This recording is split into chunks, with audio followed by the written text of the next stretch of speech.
Good evening, ladies and gentlemen. I want to welcome you, everyone. I am Linda Selman, Chair of the Theater Committee here at the National Arts Club. And this evening, we are so proud to present a live, virtual 90-minute stage reading of William Shakespeare's Othello, the Moor of Venice, with an all-female cast. It is directed by Vanessa Morosco and stars Lisa Wolpe as IAGO and Debra and Byrd in the title role of Othello. This program is presented in partnership with the Harlem Shakespeare Festival and its producing partner, Vosa Rivers, New Heritage Theater Group. I want to thank everyone involved for making this wonderful event possible. The Harlem Shakespeare Festival is now celebrating its 8th season. It specializes in giving center stage opportunities to classically trained actors of color by fostering their artistic achievement and personal growth, providing opportunities for career development, and crafting programs that foster diversity and inclusion in classical theater. Vosa Rivers, New Heritage Theater Group, is the oldest Black nonprofit theater company in New York City. It was created to present entertaining, informative, and quality productions, and to preserve and institutionalized classic works of Black theater. And for those of you who are not familiar with the National Arts Club, we are a 501c3 nonprofit based in New York City with a mission to stimulate, foster, and promote public interest in the arts. Annually, the club offers more than 150 programs to the public, including exhibitions, lectures, readings, theater, and musical performances. For more information, you could visit us at nationalartsclub.org or on Facebook, Instagram, Twitter, and YouTube. If you are interested in becoming a member, please send an email to admissions, the National Arts Club.org. Now, following the performance, there will be a brief Q&A, so please feel free to write down your questions during the performance in the chat box. And now it's my pleasure and honor to introduce you to the director of tonight's performance, Vanessa Morosco. Thank you, Linda. And thank you to the National Arts Club and to Vosa Rivers and the New Heritage Theater Group for supporting our all-female Othello, an essential undertaking that challenges the gender barriers the classical theater industry continues to grapple with. While the play Othello was written over 400 years ago for the English Elizabethan stage, it remains one of the greatest tragedies in the English language. Now, we certainly cannot credit Shakespeare with having written an African-American story, and yet its deep exploration of themes of xenophobia, of racism, continue to resonate with tremendous impact right now. We begin at a seaport in Cyprus, but we might as well be at our laptops, fact-checking the latest news alert. Othello, despite being a celebrated mighty warrior, is a clear other among his Italian military counterparts. United by a pledge to protect and serve, the characters with martial responsibility, IAGO, Othello, CASSIO, MONTANO, are hurled into a turbulent storm fueled by discrimination, vicious jealousy, destructive pride, and a crippling sense of honor and duty. But this play is far more than an epic political drama. It is painfully intimate, As we move from the political world into the domestic, from the office to the bedroom, it challenges us to wrestle with seemingly incompatible human truths: war and love, trust and suspicion, passion and possession. It's a thrilling and action-packed tale that dismantles our confidence in fact and truth. And as the erosion of truth invades every aspect of these characters' lives and relationships, we see the consequences in their homes and in their hearts. And in this virtual production, you will truly experience that intimacy as this magnificent cast generously invites you into their own homes. Tonight, if you find yourself asking, what just happened? Where is the evidence? Who can I trust? What is the truth? Then you are with us. And now, let me bring on all the actors and introduce you to this fiercely talented cast. Actors, turn your cameras on.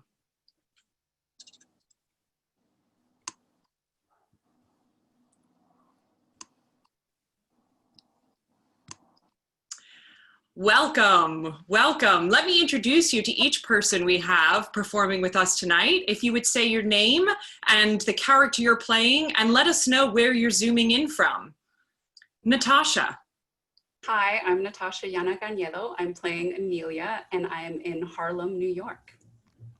Amy. Hi, Amy Driesler, and I'm playing Montano, and I'm zooming in from Portland, Oregon. Mary. Mary E. Hodges, CASSIO, Harlem, New York. Anja. Hi, I'm Anja Lee. I am playing Sailor Number 2 in the Herald, and I'm zooming in from Atlanta, Georgia. Aixa. Hello, I am Aixa Kendrick. I am zooming in Harlem, New York. And Taylor. Amanda. Hi, Amanda Barron. I'm playing Roderigo, and I'm zooming in from New York, New York. Jennifer. Hi, I'm Jennifer LeBlanc. I'm playing Desdemona, and I'm zooming in from Oakland, California. Kim. Hi, I'm Kim Wuan, and I am playing Bianca, and I'm currently in Nashville, Tennessee. Lisa. Hi, I'm Lisa Wolpe. I'm playing IAGO, and I'm zooming in from Santa Monica. Debra Ann. Hi, I'm Debra Ann Byrd. I'm playing Othello. I'm a Harlem girl, zooming in from Paradise Valley, Arizona. And now, please, from our homes to yours, enjoy this virtual performance of Harlem Shakespeare Festival's all-female Othello.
A poor soul sat sighing by a sycamore tree, Sing all the green willow.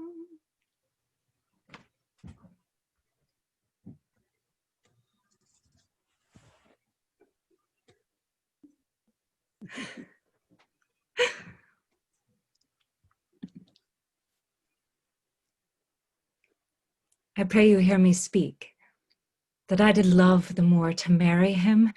My downright violence and storm of fortunes may trumpet to the world. I do confess that I was half the wooer. I questioned him, the story of his life from year to year, the battles, sieges, travels, even from his boyish days that he had passed, wherein he spake of most disastrous chances, of moving accidents by flood and field, of hairbreadth scapes in the imminent deadly breach, of being taken by the insolent foe and sold to slavery, of his redemption thence, of the anthropophagi, and men whose heads do grow beneath their shoulders. With greedy ear did I devour up his discourse, and so I loved him for the dangers he had passed, and he loved me that I did pity them. Now do I thrive in my Othello's love, and he in mine.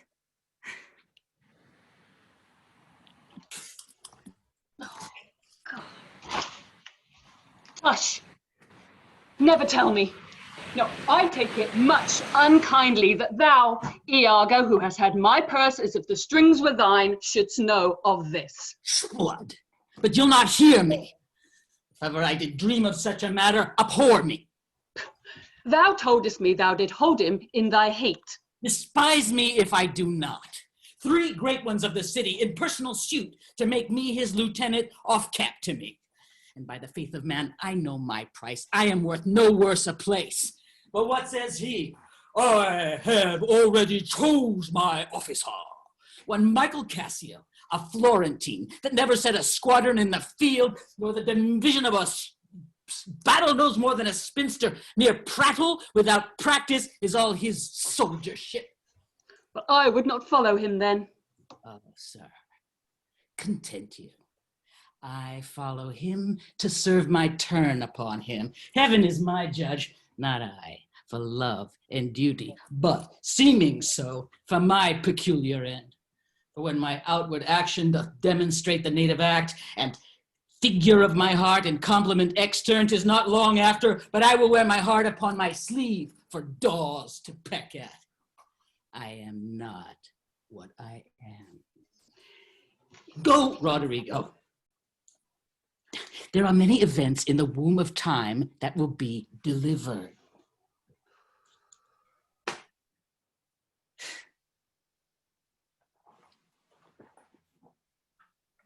I hate the Moor, and it is thought, twixt my sheaths, he hath done my office. I know not if it be true, but I, the mere suspicion in that kind will do as if for surety.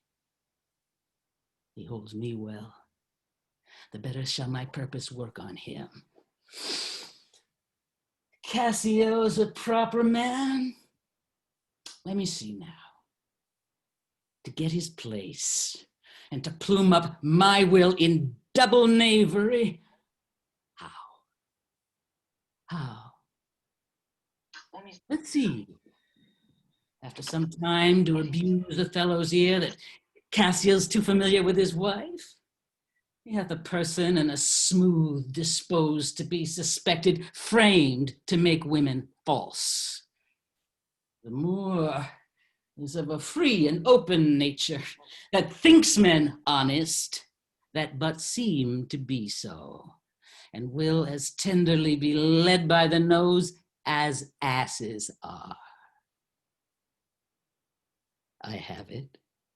'Tis engendered. Hell and night must bring this monstrous birth to the world's light.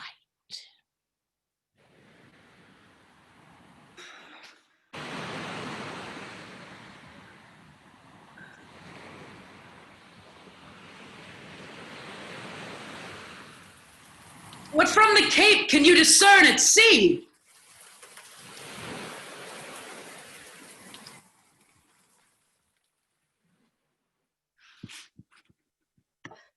Nothing at all. It is a high wrought flood. I cannot twixt the heaven and the main decry a sail. A fuller blast ne'er shook our battlements. If that the Turkish fleet be not ensheltered and embayed, they are drowned. It is impossible they should bear it out. This is Michael Cassio, lieutenant to the warlike Moor, Othello. News, lads, our wars are done. The desperate tempest hath so banged Turks that their designment halts. A noble ship of Venice hath seen a grievous wreck and sufferance on most part of their fleet. How? Is this true? My lord Othello is himself at sea, in full commission bound here for Cyprus. His wife came here with me. I'm glad on it. 'Tis a worthy governor. But, good lieutenant, is your general wived? Most fortunately, he hath achieved a wife that paragons description and wild fame. Tempests themselves, high seas and howling winds, as having sense of beauty, do omit their mortal natures, letting go safely by the divine Desdemona. What is she? She that I spake of, our great captain's captain. Oh, behold, the riches of the ship is come on shore. I thank you, good Cassio. What tidings can you tell me of my lord? He is not yet arrived. Oh, welcome, mistress. Let it not gall your patience, good Iago, that I extend my manners. 'Tis my breeding that gives me this bold show of courtesy.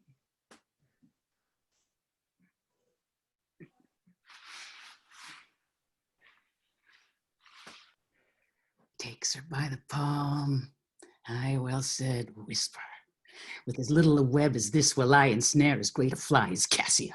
I smile upon her, do. I will entrap thee in thine own courtship.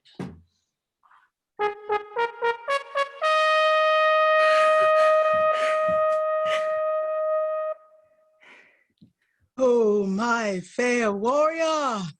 My dear Othello. It gives me wonder great as my content to see thee here before me. Oh, my soul's joy! If after every tempest come such calms, may the winds blow till they have wakened death, and let the laboring bark climb hills of seas Olympus high, and duck again as low as hells from heaven. If it were now to die, 'twere now to be most happy.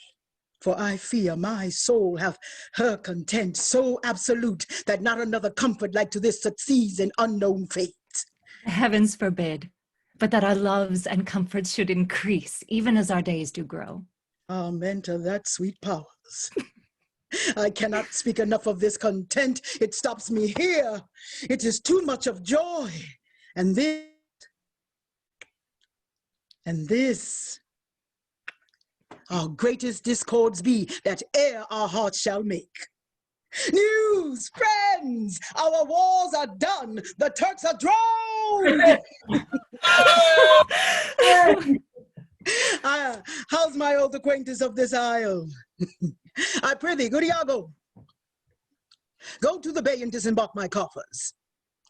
Come, Desdemona, once more well met at Cyprus. Roderigo. Roderigo. Roderigo. Come hither. If thou beest valiant, as they say, base men being in love, have then a nobility in their natures more than is native to them, list me. Cassio tonight watches on the court of guard. First, I must tell thee this. Desdemona is directly in love with him. With him? Why, it is not possible. Lay thy finger thus, and let thy soul be instructed. Mark me, with what violence she first loved the Moor, but for bragging and telling her fantastical lies, and will she love him still for prating? Let not thy discreet heart think it. Her eye must be fed. And what delight shall she have to look upon the devil?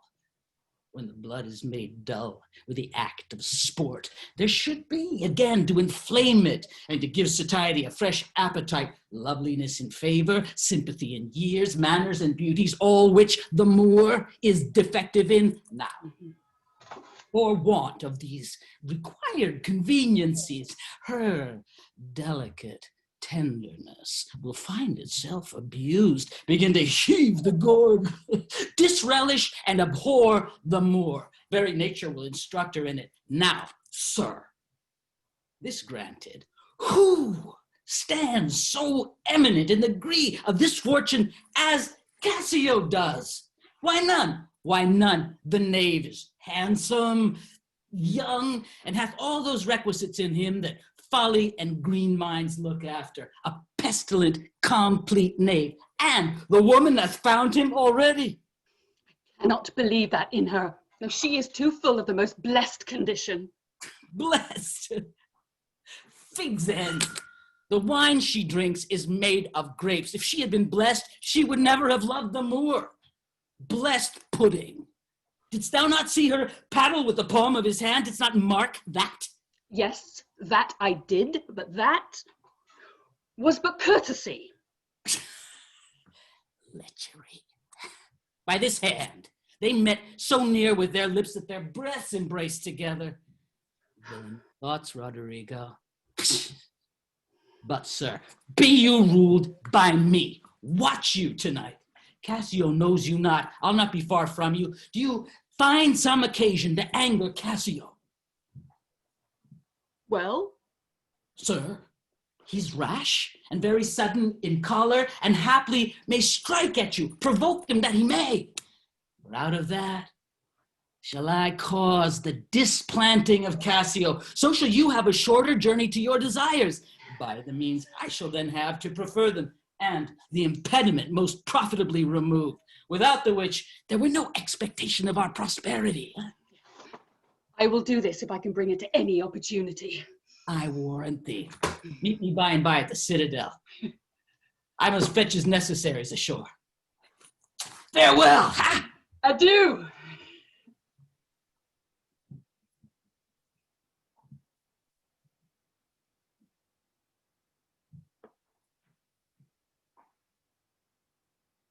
That Cassio loves her, I do well believe it.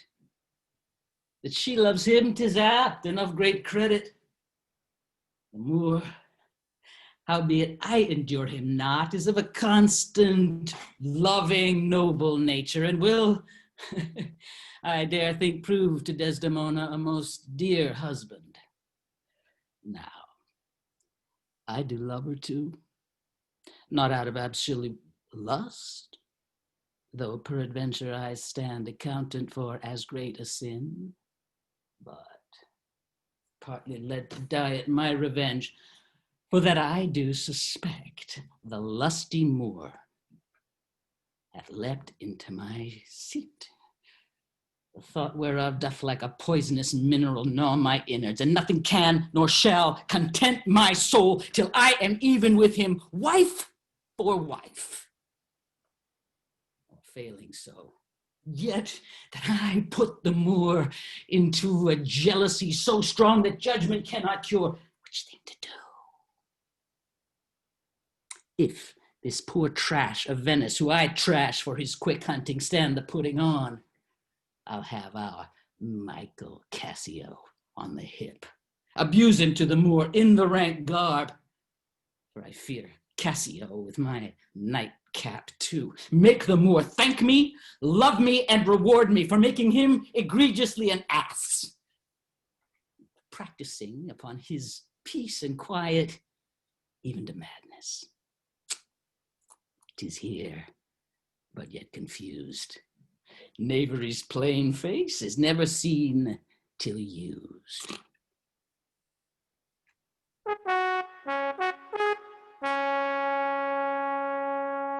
It is Othello's pleasure, our noble and valiant general, that Upon certain tidings now arrived, importing the mere perdition of the Turkish fleet, every man put himself into triumph, some to dance, some to make bonfires, each man to what sport and revels his addiction leads him.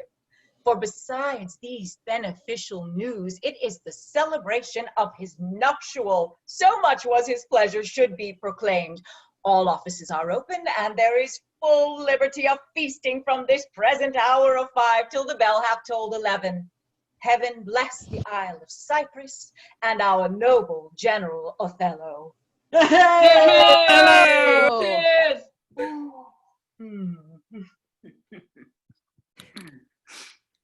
Michael,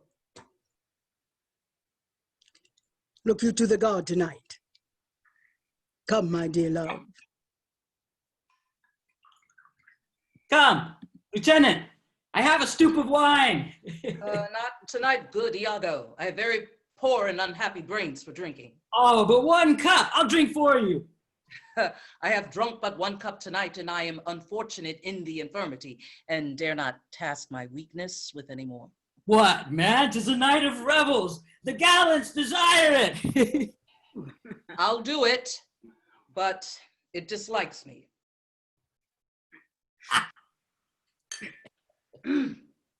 Woo, for God, they have given me a rouse already. Good faith, a little one, not past a pint as I am a soldier, huh? Some wine, ho! And let me the cannikin clink, clink, and let me the cannikin clink. Our soldier's a man, a life's but a span, and let us soldier drink, drink, drink. Hey! Yeah! Why, this is a most exquisite song. You want to hear it again? No. For I hold him to be unworthy his place that does those things. Well, God's above all, and there be souls must be saved, and there be souls not be saved. Well, for my part, it's true, Lieutenant. For mine own part, no offense to the general, nor any man of quality, I hope to be saved. And so do I too, Lieutenant. Aye, but by your leave, not before me. The lieutenant is to be saved before the ensign. Let's have no more of this. Let's to our affairs. Forgive us our sins. Gentlemen, let's look to our business. Do not think, gentlemen, I am drunk. This is my ensign. This is my right hand, and this is my left. I am not drunk now. I can stand well enough and speak well enough. So Excellent, well. Why, very well then. You must not think then that I am drunk. Michael Cassio. Bianca, Bella.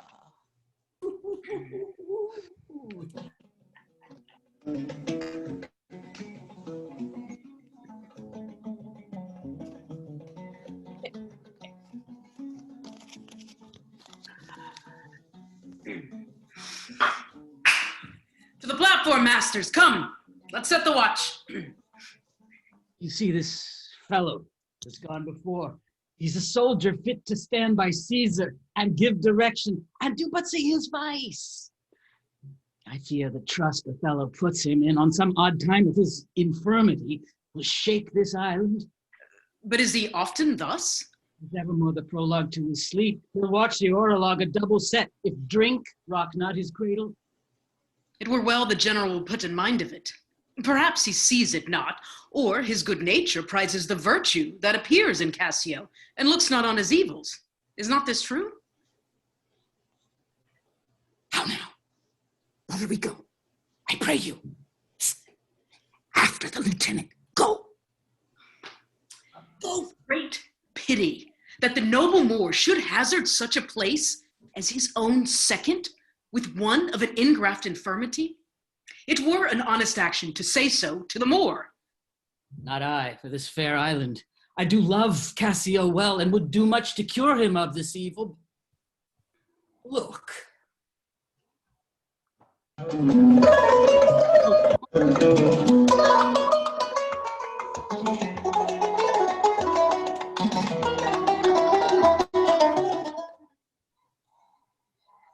Hey, you rogue, you rascal!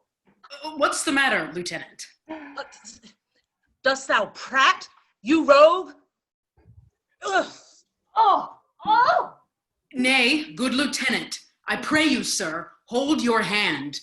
Let me go, sir, or I'll knock you or the mazzard. Come, you're drunk. Drunk? God's will, Lieutenant, hold! No! Never!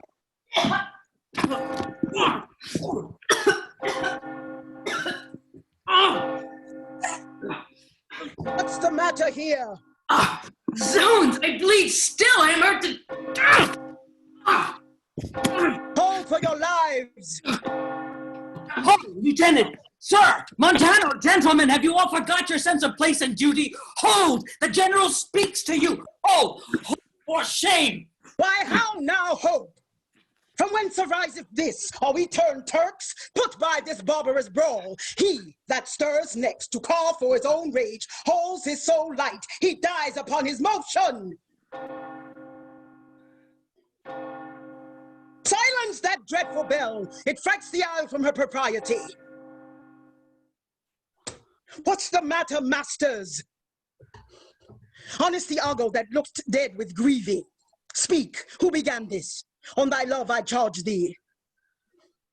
I do not know. Friends all but now, even now, swords out and tilting at one another's breast in opposition bloody. How comes it, Michael, you are thus forgot? I praised her. I cannot speak. Worthy Montano, what's the matter that you unlace your reputation thus and spend your rich opinion for the name of a night brawler? Give me answer to it. Worthy Othello, I am hurt to danger. Your officer IAGO can inform you all that I do know. Nor know I aught by me that said or done amiss this night, unless to defend ourselves it be a sin when violence assails us. Now, by heaven, my blood begins my safer guides to rule. Give me to know how this foul rout began. Who set it on? 'Tis monstrous, IAGO. Who began 't? If partially affined or leagued in office, thou dost deliver more or less than truth, thou art no soldier. Touch me not so near. I had rather have this tongue cut from my mouth than it should do offense to Michael Cassio. Yet, I persuade myself to speak the truth shall nothing wrong him. Men are men. The best sometimes forget. I know, IAGO. Thy honesty and thy love doth mince this matter, making it light to Cassio. Cassio, I love thee, but nevermore be officer of mine. I'll make example.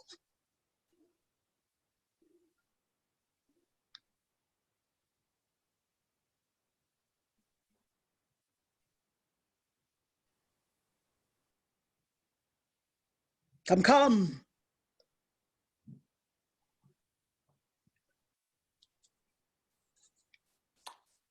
Desdemona arrives, my lord. Your wife is here. What is the matter? All's well now, sweeting. Come away to bed. IAGO, look with care about the town. Come, Desdemona. 'Tis a soldier's life to have their balmy slumbers wait with strife.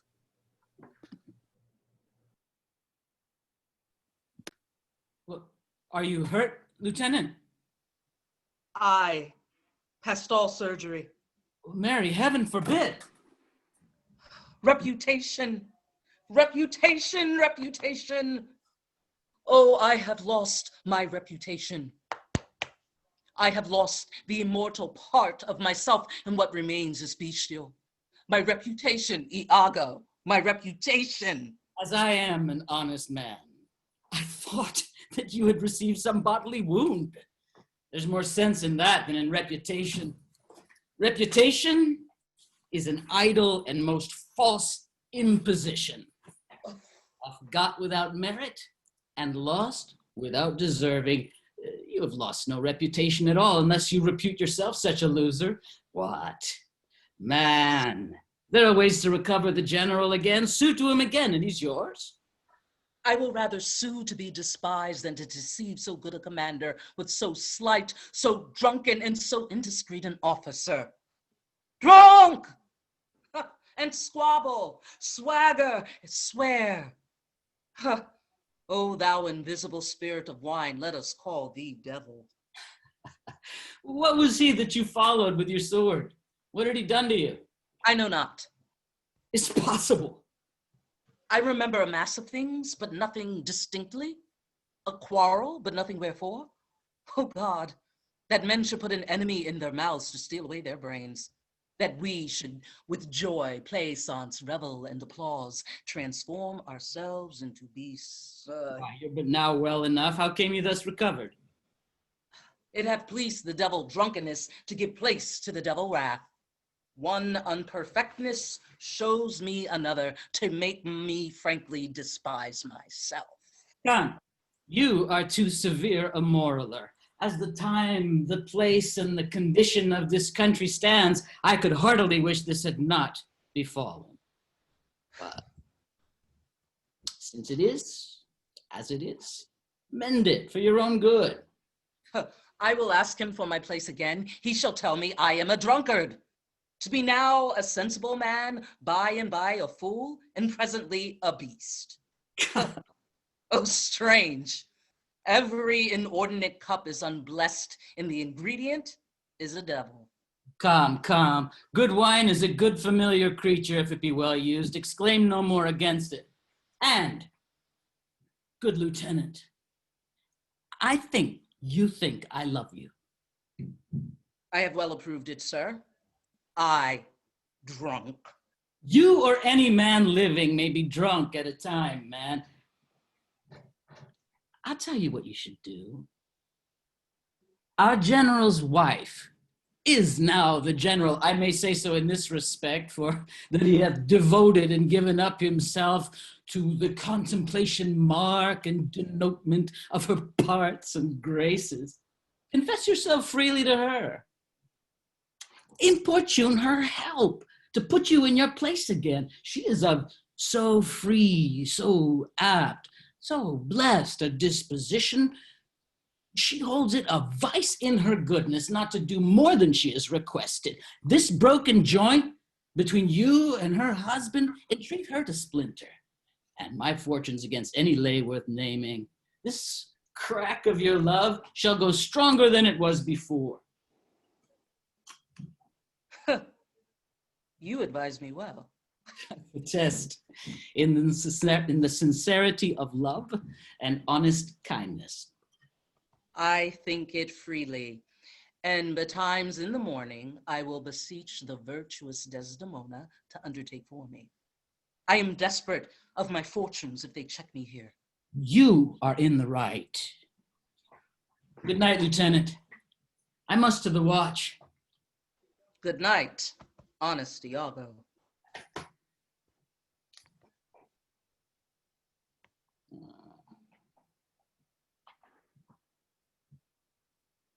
And what's he then that says I play the villain? When this advice is free, I give, and honest, probable to thinking, and indeed the course to win the Moor again. For 'tis most easy the inclining Desdemona to subdue. In any honest suit, she's framed as fruitful as the free elements. And then for her to win the Moor, were it to renounce his baptism, all seals and symbols of redeemed love, his soul is so infettered to her love that she may make, unmake, do what she list, even as her appetite shall play the god with his weak function. How am I then a villain? To counsel Cassio directly to his good? This parallel course directly to his good. Divinity of hell. When devils do their blackest sins put on, they do suggest, at first with heavenly shows, as I do now. For whilst this honest fool plies Desdemona to repair his fortune, and she for him pleads strongly to the Moor, I'll pour this pestilence into his ear, that she repeals him for her body's lust. And by how much she strives to do him good, she shall undo her credit with the Moor. So shall I turn her virtue into pitch, and out of her own goodness make the net that shall enmesh them all. How now? Roderigo? My money is almost spent. I have tonight been exceedingly well cudgeled, and so, with no money at all and little more wit, I will return again to Venice. How poor are they that have not patience? What wound did ever heal but by degrees? Thou knowest we work by wit, and not by witchcraft, and wit depends on dilatory time. Does not go well? Cassio hath beaten thee, and thou, by that small hurt, hath cashiered Cassio. Content thyself a while. By the mast, 'tis morning, pleasure and action make the hours seem short. Retire thee, go, where thou art billeted. Away, I say! Thou shalt no more hereafter. There, get thee gone. In happy time, Iago. Ah. I have made bold, Iago, to beseech your wife. My suit to her is that she will to virtuous Desdemona procure me some access. Pray you come in. I will bestow you where you shall have time to speak your bosom freely. I am much bound to you.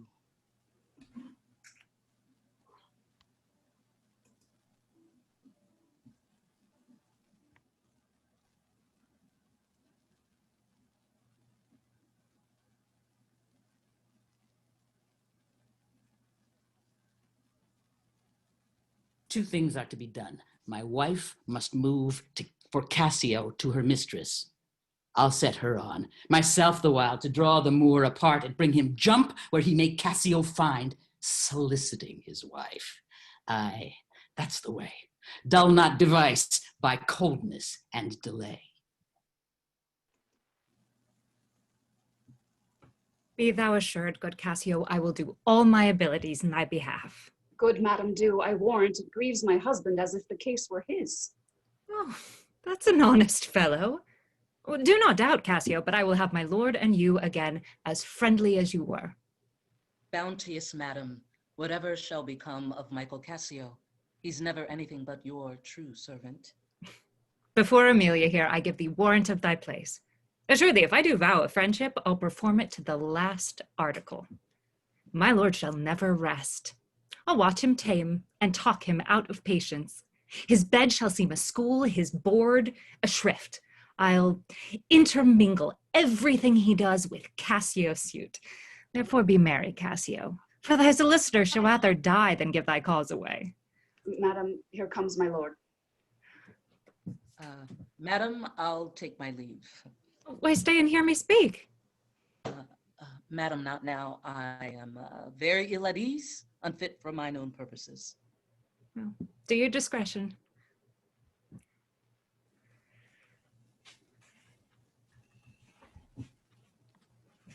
I like not that. What dost thou say, Iago? Nothing, my lord. Or if... I know not what. Was not that Cassio parted from my wife? Cassio, my lord? No, sure, I cannot think it, that he would steal away so guilty-like, seeing you coming. I do believe 'twas he. How now, my lord? I have been talking with a suitor here, a man that languishes in your displeasure. Who is to me? Right, your Lieutenant Cassio. Good, my lord, if I have any grace or power to move you, his present reconciliation take. For if he be not one that truly loves you, that errs in ignorance and not in cunning, I have no judgment and an honest face. I pray they call him back. When he ends now. I, sooth, so humbled that he hath left part of his grief with me to suffer with him. Good love, call him back. Not now, sweet Desdemona, some other time. But shalt be shortly? The sooner sweet for you. Shall it be tonight at supper? No, not tonight. Tomorrow dinner, then. I shall not dine at home. I meet the captains at the Citadel. Why then, tomorrow night? Or Tuesday morn? Or Tuesday noon? Or night? On Wednesday morn? For they name the time. But let it not exceed 3 days. And faith he's penitent. When shall he come? Tell me, Othello. I wonder in my soul what you would ask of me that I should deny or stand so mammering on. What? Michael Cassio? That came a-wooing with you? And so many a time when I've spoke of you dispraisingly hath ta'en your part to have so much to do to bring him in. Trust me, I could do much. Prithee, no more. Let him come when he will. I will deny thee nothing. Well, this is not a boon. 'Tis thus I should entreat you wear your gloves or feed on nourishing dishes or keep you warm. I will deny thee nothing. Whereon I do beseech thee, grant me this, to leave me but a little to myself. Shall I deny you? No. Farewell, my lord. Farewell, my Desdemona. I'll come to thee straight. Be as your fancies teach you. Whate'er you be, I am obedient.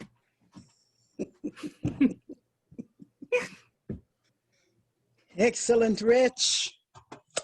Addition catch my soul, but I do love thee. And when I love thee not, chaos is come again. My noble lord. What dost thou say, Iago? Did Michael Cassio, when you wooed my lady, know of your love? He did from first to last. Why dost thou ask? But for a satisfaction of my thought, no further harm. Why of thy thought, Iago? I did not think he'd been acquainted with her. Oh, yes, and went between us very oft. Indeed. Indeed, aye, indeed.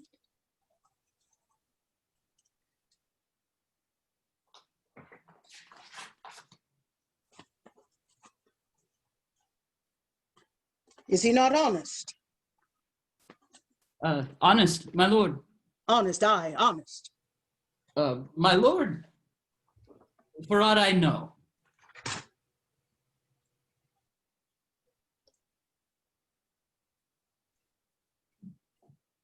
What dost thou think? Think, my lord. Think, my lord. By heaven, he echoes me as if there were some monster in his thought too hideous to be shown. Thou dost mean something. I heard thee say even now thou likest not that when Cassio left my wife. What didst not like? And when I told thee he was of my counsel in my whole course of wooing, thou criedst indeed, and didst contract and purse thy brow together as if thou hadst shut up in thy brain some horrible conceit. If thou dost love me, show me thy thought. My lord, you know I love you. I think thou dost, and for I know thou art full of love and honesty, and waste thy words before thou givest them breath. Therefore these stops of thine fright me the more. For such things in a false, disloyal knave are tricks of custom. But in a man that's just, they are close delations working from the heart that passion cannot rule. For Michael Cassio, I dare be sworn, I think that he is honest. I think so too. Mention that they seem And those that be not, where they might see none. Certain men should be what they see.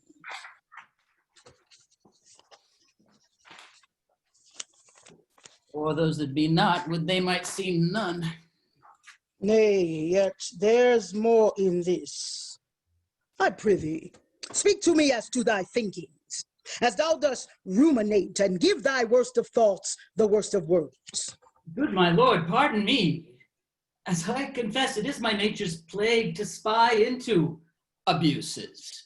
And oft my jealousy shapes faults that are not, that your wisdom, yet from one that so imperfectly conceits, would take no notice, nor build yourself a trouble out of his scattering and unsure observance. What dost thou mean? Good name in man and woman, dear my lord, is the immediate jewel of their souls. Who steals my purse steals trash. 'Twas mine, 'tis his, 'tis something, nothing, has been slave to thousands. But he, which is from me my good name, robs me of that which not enriches him and makes me poor indeed. My heaven, I'll know thy thoughts. Cannot if my heart were in your hand, nor shall not while 'tis in my custody.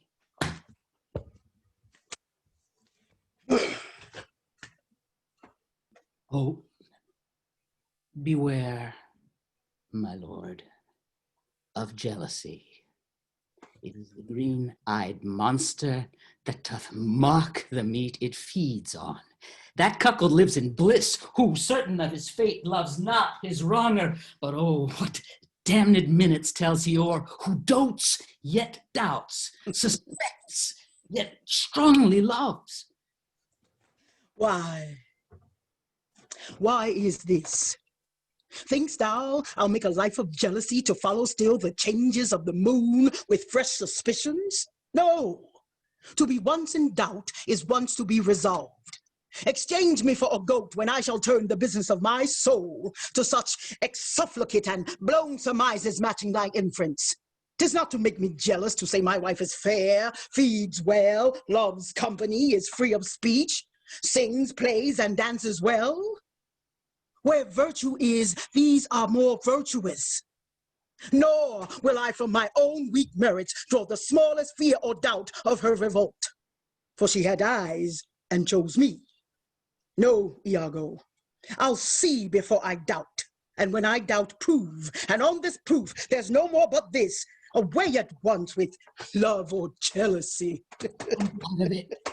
And now, I shall have reason to show the love and duty that I bear you with franker spirit. Therefore, as I am bound, receive it from me. I speak not yet of proof. Look to your wife. Observe her well with CASSIO. Wear your eye thus, not jealous nor secure.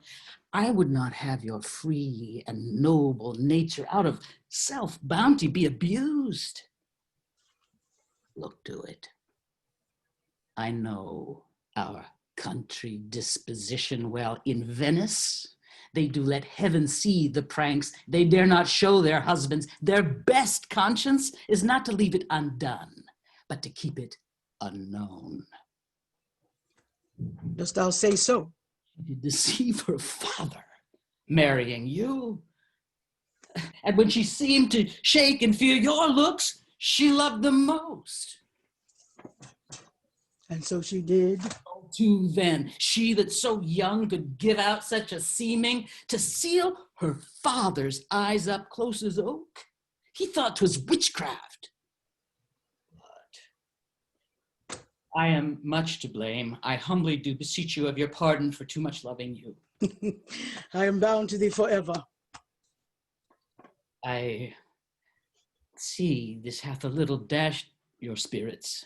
Not a jot, not a jot. Faith, I fear it has. I hope that you will consider what is spoke comes from my love.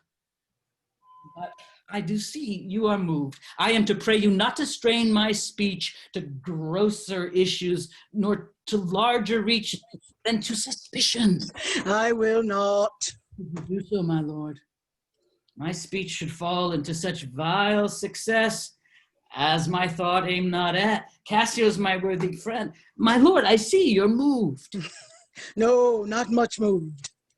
I do not think but Desdemona's honest. Long live she so, and long live you to think so. And yet how nature erring from itself. There's the point, as to be bold with you, not to affect many proposed matches of her own clime, complexion, and a degree, whereto we see in nature all things tend far. One may smell in such a will most rank, foul, disproportioned, thoughts unnatural. But, pardon me, I do not in position distinctly speak of her, though I may fear her will, recoiling to her better judgment, may fall to match you with her country forms, and happily repent. Farewell. Farewell. If more thou dost perceive, let me know more. Set on thy wife to observe. Leave me, Iago. My lord, I take my leave.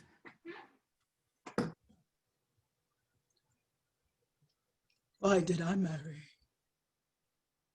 This honest creature doubtless sees and knows more, much more than he unfolds. My lord, I would I might entreat your honor to scan this thing no further. Leave it to time. Though it be fit that Cassio have his place, for sure he fills it up with great ability. Yet, if you please, to hold him off a while, you shall by that perceive him and his means. Note if your lady strain his entertainment with any strong or vehement importunity, much would be seen in that. In the meantime, let me be thought too busy in my thoughts, in my fears, as worthy cause I have to fear I am, and hold her free. I do beseech your honor. Fear not my government. I once more take my leave.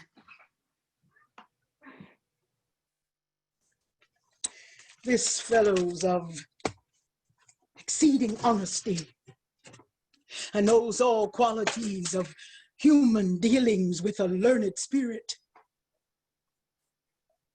If I do prove her haggard, though that her jesses were my dear heartstrings, I'll whistle her off and let her down the wind to prey at fortune. Haply for I am black, and have not those soft parts of conversation that chamberers have, or for I am declined into a vale of years. Yet that's not much. She's gone. I am abused, and my relief must be to loathe her. Ah! Curse of marriage, that we can call these delicate creatures ours and not their appetites. I had rather been a toad and live upon the vapor of a dungeon than keep a corner in the thing I love for others' uses. Yet 'tis the plague of great ones. Prerogative are they less than the base. 'Tis destiny unshunnable like death. Even then this forked plague is fated to us when we do quicken. Look where she comes. If she be false, then heaven mocks itself. I'll not believe it. Now, my dear Othello, are you not well? I have a... Your napkin is too little. Let it alone. Come. I'll go in with you. I am very sorry that you are not well.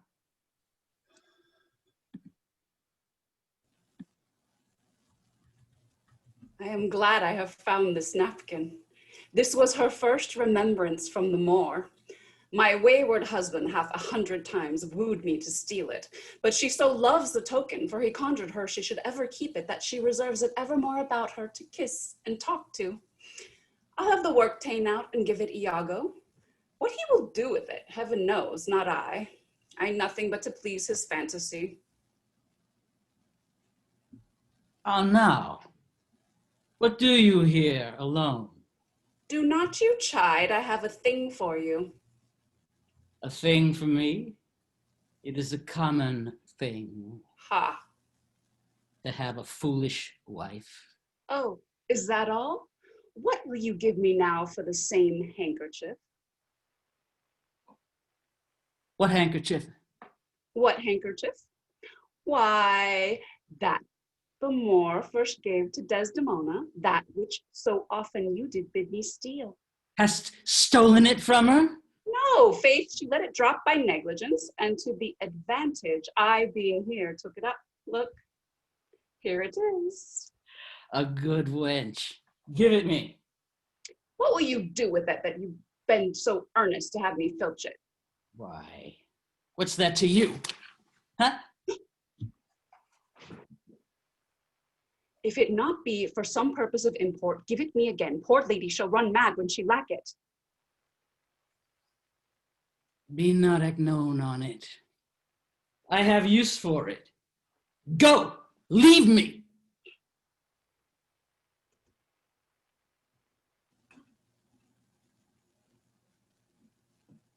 I will, in Cassio's lodging, lose this napkin, and let him find it. Trifles light as air are to the jealous confirmation strong as proofs of holy writ. This may do something. The Moor already changes with my poison. Dangerous conceits are in their nature's poisons, which at the first are scarce found to distaste, but with a little act upon the blood, burn like the mines of sulfur.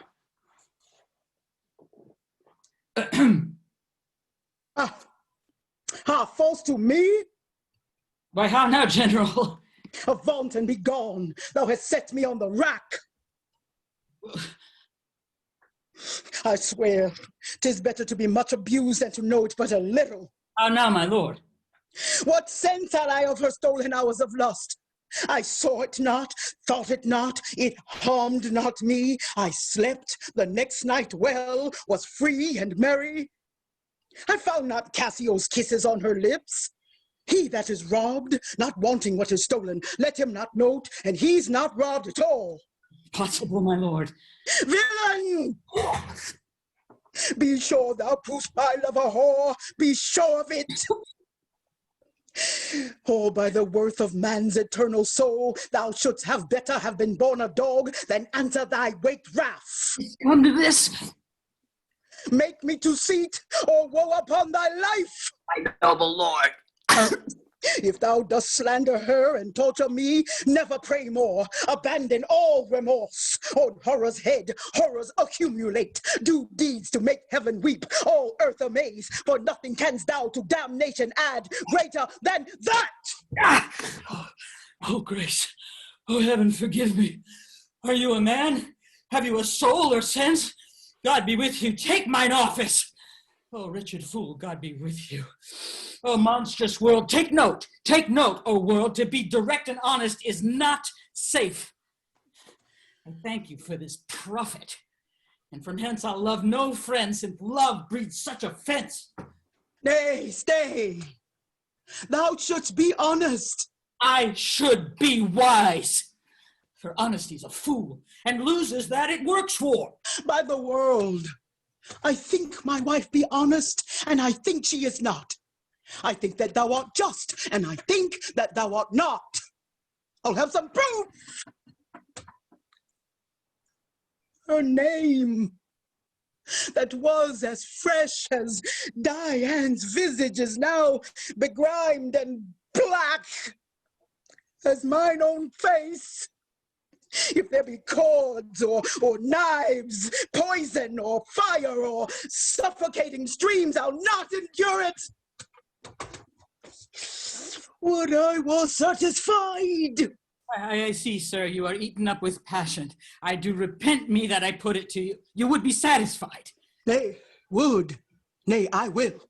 And may, but how satisfied, my lord? Would you, the supervised, grossly gape on, behold her topped? Death and damnation. Oh! Give me a living reason she's disloyal. I do not like the office. But if I am entered in this cause so far, pricked to it by foolish honesty and love, I will go on. I lay with Cassio lately, and being troubled with a raging tooth, I could not sleep. There are a kind of men so loose of soul that in their sleeps will mutter their affairs. One of this kind is Cassio. In sleep, I heard him say, "Sweet Desdemona, let us be wary, let us hide our loves." And then, sir, would he grip and wring my hand, cry, "Oh, sweet creature," and then kiss me hard, as if he plucked up kisses by the roots that grew upon my lips, then laid his leg o'er my thigh and sighed and kissed and then cried, "Cursed fate that gave thee to the Moor." Oh, monstrous. Monstrous! Nay, this was but his dream. I'll tear her all to pieces! Nay, yet be wise, yet we see nothing done. She may be honest, yet. Tell me but this. Have you not sometimes seen a handkerchief spotted with strawberries in your wife's hand? I gave her such a one. 'Twas my first gift. I know not that, but such a handkerchief, I'm sure it was your wife's. Did I today see Cassio wipe his beard with? If it be that. If it be that, or any that was hers. It speaks against her with the other proofs. Oh, that the slave had 40,000 lives. One is too poor, too weak for my revenge. Now do I see 'tis true. Look here, Iago. All my fond love thus do I blow to heaven. 'Tis gone. Arise, black vengeance from thy hollow cell. Yield up, O love, thy crown and haunted throne to tyrannous hate. Swell, bosom, within thy fraught, for 'tis of aspid stung. Let me content. Oh, blood, blood, blood. Patience, I say, your mind perhaps may change. Never, Iago. Like to the Pontic Sea, whose icy current and compulsive course ne'er feels retiring ebb, but keeps due on to the Propontic and the Hellespont. Even so, my bloody thoughts with violent pace shall ne'er look back, ne'er ebb to humble love, till that a capable and wide revenge swallow them up. Now, by yond marble heaven, in the due reverence of a sacred vow, I here engage my words. Do not rise yet. Witness. You ever-burning lights above, witness that here Iago doth give up the execution of his wit, hands, heart, to wronged Othello's service.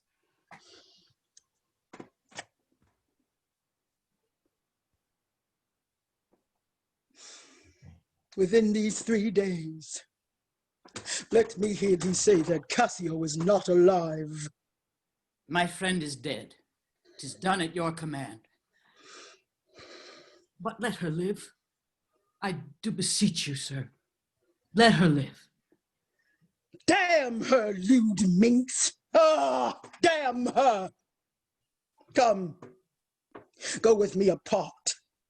I will withdraw to furnish me with some swift means of death for the fair devil. Now art thou my lieutenant.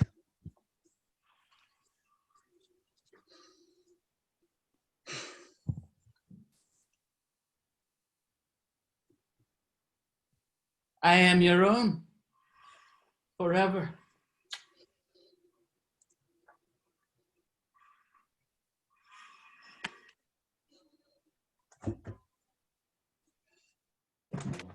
Or should I lose this handkerchief, Emilia?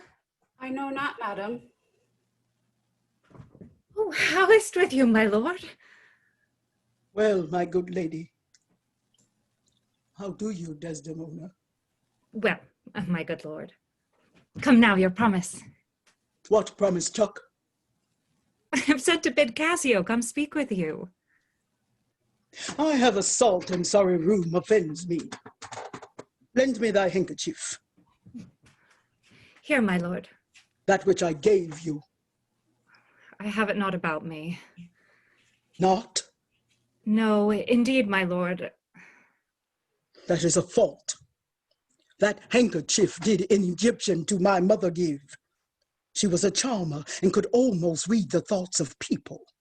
She told her while she kept it, 'twould make her amiable and subdue my father entirely to her love. But if she lost it, or made gift of it, my father's eye should hold her loath, and his spirit should hunt after new fancies. She, dying, gave it me, and bid me when my fate would have me wive, to give it her. I did so, and take heed on't, make it a darling like your precious eye. To loose or to give way was such perdition that nothing else could match. It's possible. 'Tis true, there's magic in the web of it. A sibyl that had numbered in the world the sun to course 200 compasses in her prophetic fury sewed the work. The worms were hallowed that did breathe the silk, and it was dyed in mummy, which the skillful conserve it of maidens' hearts. Faith is true. Most veritable, therefore look to 12. And would to God that I had never seen it. Ha, wherefore? Why do you speak so startlingly and rash? It's gone? It's lost? Speak, is it out of the way? It is not lost, but what and if it were? How? I say it is not lost. Fetch it. Let me see it. Why, so I can, sir, but I will not now. This is a trick to put me from my suit. Pray you let Cassio be received again. Fetch me the handkerchief. My mind misgives. Come, you'll never meet a more sufficient man. The handkerchief. I pray you talk me of Cassio. The handkerchief! A man that all this time had founded his good fortunes on your love, shared dangers with you. The handkerchief! In sooth, you are to blame. Away! Sure, there's some wonder in this handkerchief. I am most unhappy in the loss of it.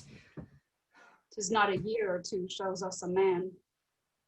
They are all but stomachs, and we all but food.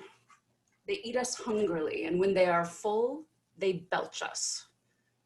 Look you, Cassio and my husband. How now, good Cassio, what's the news with you? Madam, my former suit. I do beseech you that by your virtuous means I may again exist and be a member of his love, whom I with all the office of my heart entirely honor. I would not be delayed. Alas, thrice gentle Cassio, my advocation is not now in tune. My lord is not my lord, nor should I know him, were he in his favor as in his humor altered. So help me every spirit sanctified, as I have spoken for you all my best, and stood within the blank of his displeasure for my free speech. You must a while be patient. What I can, I do, I will, and more I will for your sake than for myself I dare. Let that suffice you? Is my lord angry? He went hence but now, and certainly in strange unquietness. Can he be angry? I have seen the cannon when it hath blown his ranks into the air, and like the devil from his very arm, puffed his own brother. And can he be angry? Something a moment then. I will go meet him. There's matter in it indeed, if he be angry. I prithee do so. Something sure of state hath puddled his clear spirits, and in such cases men's natures wrangle with inferior things, though great ones are their object. Pray heaven it be state matters as you think, and no conception nor no jealous toy concerning you. That's the day. I never gave him cause. But jealous souls will not be answered so. They are not ever jealous for the cause, but jealous for they are jealous. 'Tis a monster begot upon itself, born on itself. Heaven keep that monster from Othello's mind. Lady, amen. I will go seek him. Cassio, walk here about. If I do find him fit, I'll move your suit and seek to effect it to my uttermost. I humbly thank your ladyship.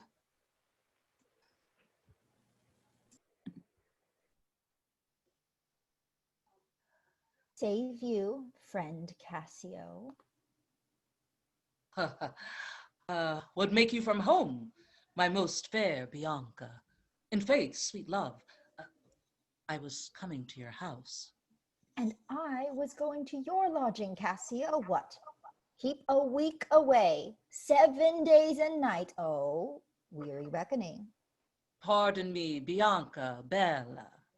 I have this while with laden thoughts been pressed. I shall in more continuate time strike off this score of absence. Sweet Bianca, take me this work out. Oh, Cassio, whence came this? This is some token from a newer friend. Huh. To the felt absence now, I feel a cause. It's come to this. Well, well. Go to, woman. Throw your vile guesses in the devil's teeth from whence you have them. You are jealous now that this is from some mistress, some remembrance? No, in good troth, Bianca. Why? Whose is it? I know not, sweet. I found it in my chamber. I like the work well enough, ere it be demanded, as like enough it will. I'll have it copied. Take it and do it and leave me for this time. Huh? Leave you? Wherefore? I do attend here on the general, and think it no addition nor my wish to have him see me womaned. Why, I pray you? Not that I love you not, Bella. But that you do not love me. I pray you, bring me on the way a little and say if I shall see you soon at night. 'Tis but a little way that I can bring you, for I attend here. But I'll see you soon. 'Tis very good.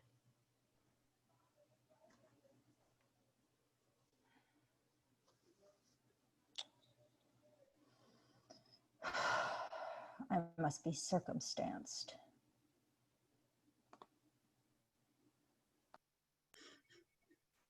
Have you said anything? Hath my lord, but be you well assured, no more than he'll unswear. What hath he said? Faith that he did. I know not what he did. What? What? Why? With her? With her, on her, what you will. Like with her? Lie on her? We say lie on her when they belong. Lie with her? That's wholesome. Handkerchief, handkerchief. I trembled at it. Work on my medicine work. It's not the words that shake me thus. Is possible, confess. Handkerchief. Devil! How now, Cassio! What's the matter? Forbear, do you withdraw yourself a while? He will recover straight. When he is gone, I would on great occasion speak with you. How is it, General? Have you not hurt your head? Dost thou mock me? I mock you? No, by heaven. Would you bear your fortune like a man? Did he confess it? Yes, sir. Be a man. There's millions now alive that nightly lie in those improper beds which they dare swear peculiar. Your case is better. 'Tis the spite of hell to lip a wanton in a secure couch and to suppose her chaste. No, let me know. And knowing what I am, I know what she shall be. No, thou art wise. 'Tis certain. Stand you a while apart, for I will make Cassio tell the tale in you. Where, how oft, how long ago and when he hath and is again to cope your wife. Will you withdraw? How do you now, Lieutenant? The word that you give me, the addition whose want even kills me. Ply Desdemona well, and you are sure on it. Now, if this suit lay in Bianca's power, how quickly should you speed? Alas, poor caitiff. Look how he laughs already. I never knew woman love man so. Alas, poor strumpet. I think in faith she loves me. Do you hear, Cassio? She gives it out that you shall marry her. Do you intend it? I marry her? What? A strumpet? Prithee bear some charity to my wit. Do not think it so unwholesome. So, they laugh that win. Faith, the cry goes that you shall marry her. Prithee say troops. I am a very villain else. This is the strumpet's own giving out. She is persuaded I will marry her out of her own love and flattery, not out of my promise. She was here, even now. She haunts me in every place. I was the other day talking on the sea bank with certain Venetians, and thither comes the babble. And by this hand, she falls me thus about my neck, hangs, and laws Cassio, and weeps upon me, so hails and pulls me. Well, I must leave her company. Before me, look where she comes. What do you mean by this haunting of me? Let the devil and his dam haunt you. What did you mean by this same handkerchief you gave me even now? Huh, I was a fine fool to take it. I must take out the work, a likely piece of work, that you should find it in your chamber and not know who left it there. Psh! This is some minx's token, and I must take out the work. There. Give it your hobby horse, whosoe'er you had it. I'll take out no work on't. How now, my sweet Bianca, Bella? How now, how now? By heaven, that should be my handkerchief. If you'll come to supper tonight, you may. If not, come when you are requested for. After her, after her. Faith, I must. She'll rail in the street else. Will you sup there? Faith, I intend so. Well, I may chance to see you, for I would very fain speak with you. Prithee, come, will you? Go to. Say no more.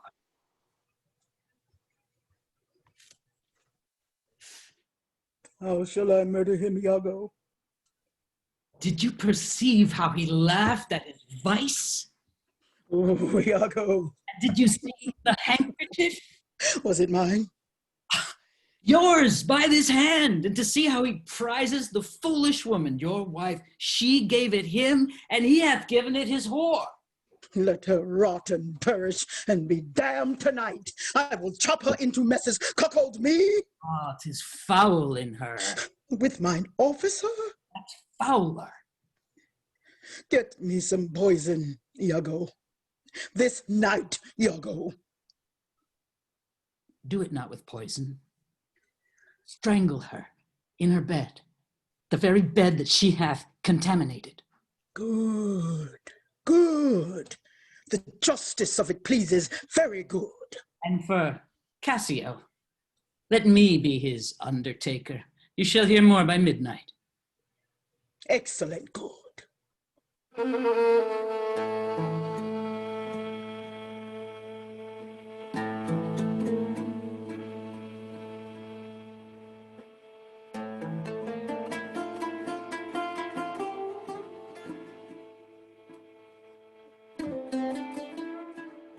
Pray. My lord, Doc. what is your will? Come hither. What is your pleasure? Let me see your eyes. Look in my face. What horrible fancy is this? Some of your function, mistress. Leave Procreance alone and shut the door. Call for cry ahem if anybody come.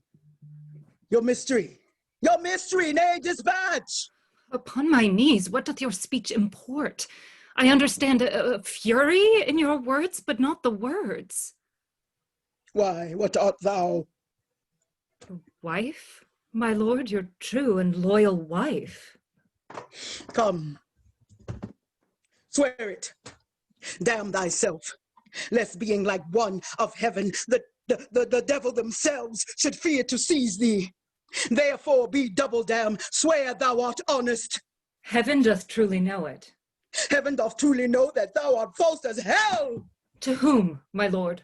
With whom? How am I false? Oh, Desdemona, away, away, away! Alas, the heavy day, why do you weep? Am I the motive of these tears, my lord? If haply you do my father suspect an instrument of this your calling back, lay not your blame on me. If you have lost him, I have lost him too.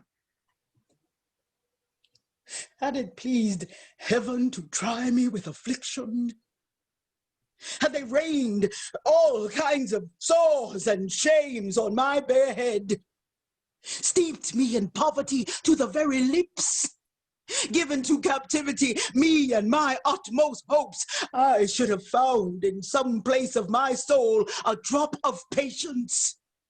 But alas, to make me a fixed figure for the time of scorn, to point his slow unmoving finger at. Yet could I bear that too well, very well.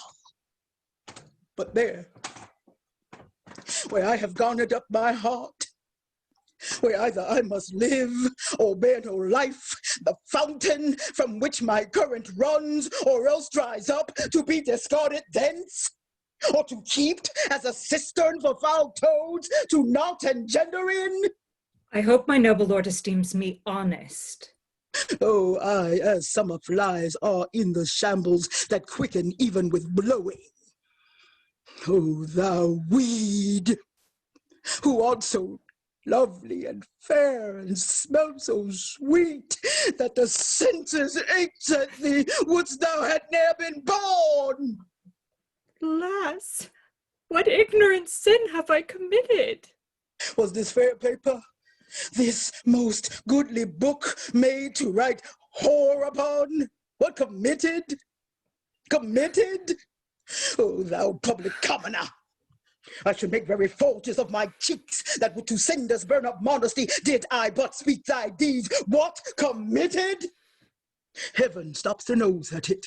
The moon winks, the bawdy wind that kisses all its message, hushed within the hollow mind of earth and will not hear it. What committed? Impudent strumpet! By heaven, you do me wrong. Are you not a strumpet? No, as I am a Christian. If to preserve this vessel for my lord from any other foul, unlawful touch be not to be a strumpet, I am none. What? Not a whore? No, as I shall be saved. Is possible? Heaven forgive us. I cry you mercy then. I took you for that cunning whore of Venice that married with Othello. You, mistress, that have the office opposite St. Peter and keeps the gate of hell. You. We have done our course. There's money for your pains. I pray you turn the key and keep our counsel. Get you to bed on the instant. I will be returned forthwith. Dismiss your attendant there. Look it be done. I will, my lord.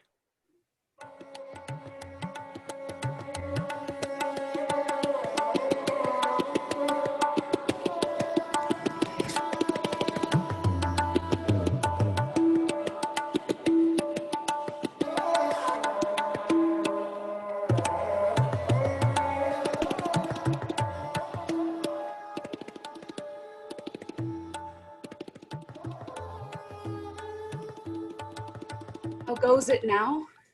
He looks gentler than he did. He says he will return incontinent. He hath commanded me to go to bed and bade me to dismiss you. Dismiss me? It was his bidding. Therefore, good Emilia, give me my nightly wearing and adieu. We must not now displease him. I would you had never seen him. So would not I. My love does so approve him that even his stubbornness, his checks, his frowns have grace and favor in them. I have laid those sheets you bade me on the bed. All's one. Faith, how foolish are our minds.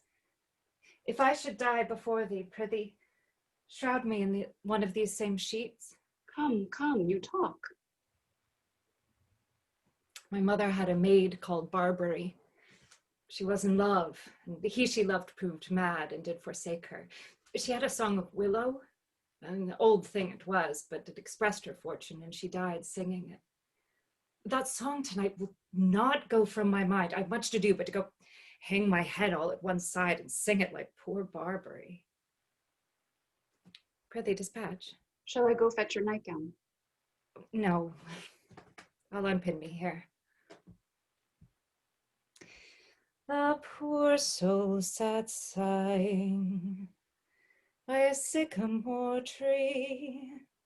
Sing all the green willow, her hand on her bosom, her head on her knee. Sing willow, willow, willow, willow. The fresh streams ran by her and murmured her moans. Sing all the green willow. Her salt tears fell from her and softened the stones. Sing willow, willow, willow, willow. Sing all the green willow must be my garland. Let nobody blame him, his scorn I approve. Nay, that's not next. Hark, who is that knocks? It's the wind.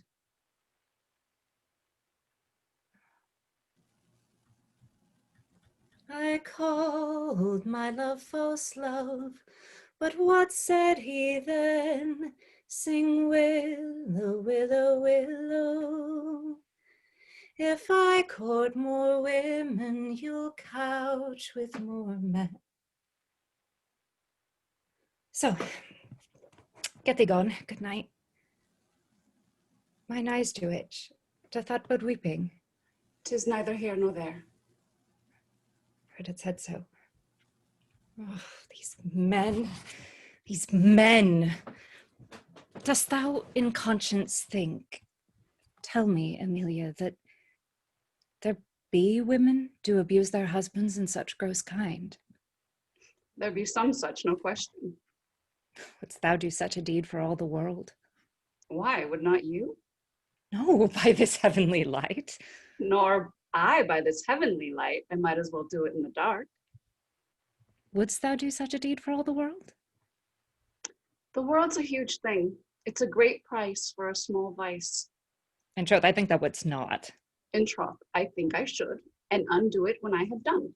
Mary, I would not do such a thing for a joint ring, nor for measures of lawn, nor for gowns, petticoats, nor caps, or any petty exhibition. But for the whole world, why, who would not make her husband a cuckold to make him a monarch? I should venture purgatory for it. Beshrew me if I would do such a wrong for the whole world. Why, the wrong is but a wrong in the world, and having the world for your labor, 'tis a wrong in your own world, and you might quickly make it right. I do not think there is any such woman. Yes, a dozen, and as many to the advantage as would store the world they played for. But I do think it is their husbands' faults if wives do fall. Say that they slack their duties and pour our treasures into foreign laps, or else break out in peevish jealousies, throwing restraint upon us. Or say they strike us, or scant our former having in despite. Why, We have galls, and though we have some grace, yet have we some revenge? Let husbands know their wives have sense like them. They see and smell and have their palates both for sweet and sour as husbands have. What is it that they do when they change us for others? Is it sport? I think it is. And doth affection breed it? I think it doth. Is it frailty that thus errs? It is so too. And have we not affections, desires for sport and frailty as men have? Then let them use us well. Else let them know the ills we do, their ills instruct us so. Good night. Good night.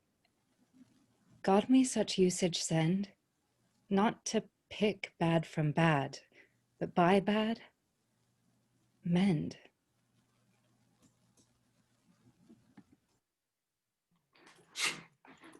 Here, stand here. Straight will he come. Quick, quick, fear nothing. I'll be at thy elbow. It makes us or it mars us. Think on that, and fix most firm thy resolution. Be near at hand, I may miscarry in't. Here, at thy hand, be bold and take thy stand.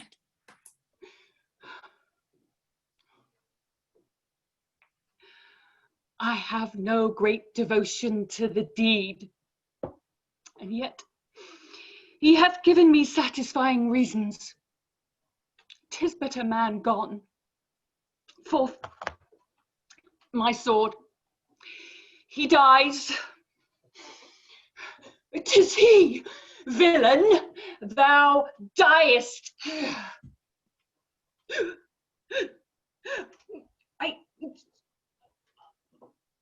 Oh, I'm slain. Help! Ho! Murder! Murder! Oh, help! A surgeon! Oh!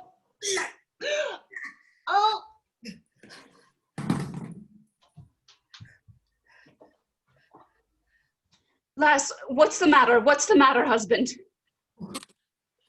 Cassio hath here been set on in the dark by Roderigo and fellows that are escaped.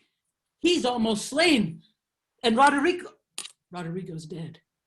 Alas, good gentleman. Alas, good Cassio. Come, mistress, you must tell us another tale. Emilia, run you to the citadel and tell my lord and lady what hath happened. Will you go? Go on, I pray.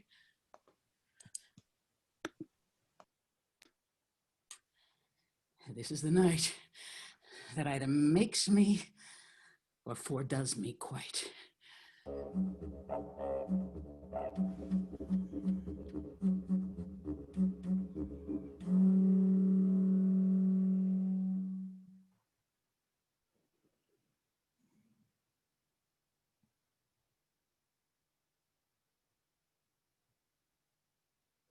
Cause.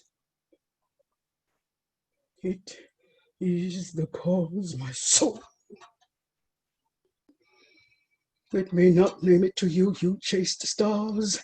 It is the cause. Yet I'll not shed her blood, nor scar that whiter skin of hers than snow, and smooth as monumental alabaster. Yet she must die, else she'll betray more men. Put out the light, and then put out the light. If I quench thee, thou flaming minister, I can again thy former light restore, should I repent me.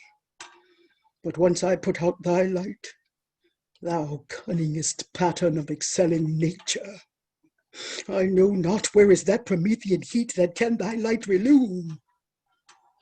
When I have plucked thy rose, I cannot give it vital growth again, it needs must wither. I'll smell it on the tree.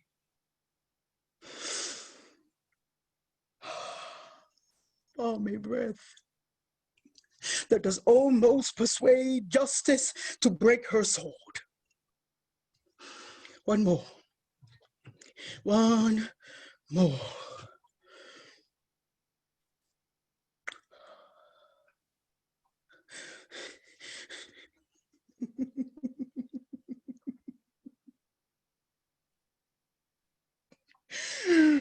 thus when thou art dead, and I will kill thee and love thee after.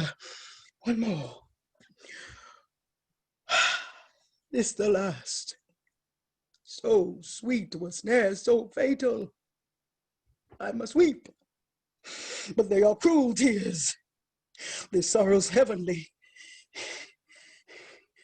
Strikes where it doth love. She wakes. Was there Othello? Aye, Desdemona. Will you come to bed, my lord? Have you prayed tonight, Desdemona? Aye, my lord. If you bethink yourself of any crime unreconciled as yet to heaven and grace, solicit for it straight. Alas, what may you mean by that? Well, do it and be brief. I will walk by. I will not kill thy unprepared spirit. No, heaven forfend, I will not kill thy soul. Talk you of killing? Aye, I do. Then heaven have mercy on me. Amen with all my heart. If you say so, I hope you will not kill me. Mm. Yet I fear you. For you are fatal then when your eyes roll. Why I should fear you, I know not, since guiltiness I know not, but yet I fear. Think on thy sins. They are loves I bear to you. Aye, and for that thou diest. That death's unnatural, that kills for loving. Alas, why gnaw you so your nether lip? Some bloody passion shakes your very frame. These are portents, but yet I hope they do not point on me. Peace, and be still. I will so. What's the matter? That handkerchief which I so loved and gave thee, thou gavest to Cassio. No! By my life and soul, send for the man and ask him. Sweet soul, take heed of perjury. Thou art on thy deathbed. Aye, but not yet to die. Yes, presently. Therefore, confess thee freely of thy sins. Thou art to die. Then Lord have mercy on me. I say amen. And have you mercy too. I never did offend you in my life. Never loved Cassio, but with such general warranty of heaven as I might love, I never gave him token. Thy heaven, I saw my handkerchief in his hand. Oh, perjured woman, thou dost stone my heart and makes me call what I intend to do a murder, that which I thought a sacrifice. I saw the handkerchief. He found it then. I never gave it him. Send for the man hither, let him confess the truth. He hath confessed. What, my lord? That he hath used thee. How? Unlawfully? Aye. He will not say so. No, his mouth is stopped. Honest IAGO have ta'en order for it. My dear interprets, what is he dead? Had all his hairs been lives, my great revenge had stomach for them all. As he is betrayed and I undone. Out, strumpet. Weeps thou for him to my face? Finish me, my lord, but kill me not. Down, strumpet. Kill me tomorrow. Let me live tonight. Nay, if you strive. But half an hour. Being done, there is no pause. When I say one prayer. It is too late.